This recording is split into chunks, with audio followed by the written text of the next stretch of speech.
Председателот на државата има право на законска аболиција и ако одлучи, судот мора да ја спроведе, вели председателот на Кривичен Иван Џолев. Првиот човек на Скопска единица потенцира дека ако аболицијата е незаконска, ќе чекаат експресна реакција на обвинителството. До судот засега нема стасено барање за амнестија за собраниските инциденти.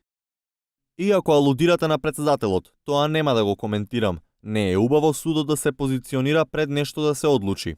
Од невладината Зелена лупа информираат дека евентуалното амнестирање на екс-директорот на БЈБ Митко Чавков од Иванов само по себе е директен конфликт на интереси, бидејќи Чавков е еден од донаторите на кампањата на Иванов.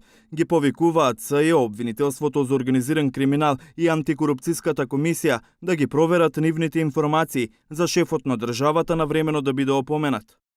Искрено очекуваме брза, ефикасна и транспарентна реакција од соодветните државни органи, за да се спречи уште една непромисленост од страна на непресметливиот Ѓорѓе Иванов, како што беше случајот со амнестиите кои што ја предизвикаа шарената револуција.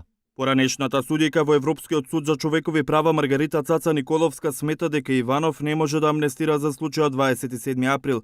Го поврзува и последниот закон за амнестија во кој беа посочени кои сторители за собранискиот упад можеа да добијат политичка слобода. Овој закон што беше дополнително донесен укажува на тоа дека Иванов не може да амнестира това. Па токму тоа сакам да кажам, дополнително на тоа сите тие имаа можност да побараат за помилување. И во таа насока, еве, ние имаме ситуација, Дурловски јавно кажа дека не сака, судот си донесе одлука таква каква што сметаше дека треба да донесе.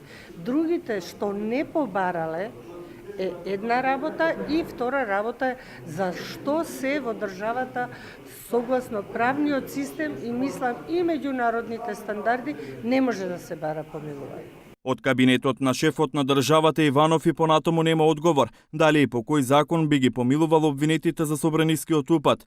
Правниците сметаат дека со укинувањето на членот 11 од законот за помилување во 2009 година, председателот нема право на амнестија за кривични дела против безбедноста на државата, а оживувањето на истиот член од уставен го оспоруваат бидејќи процедурата не е завршена во собранието.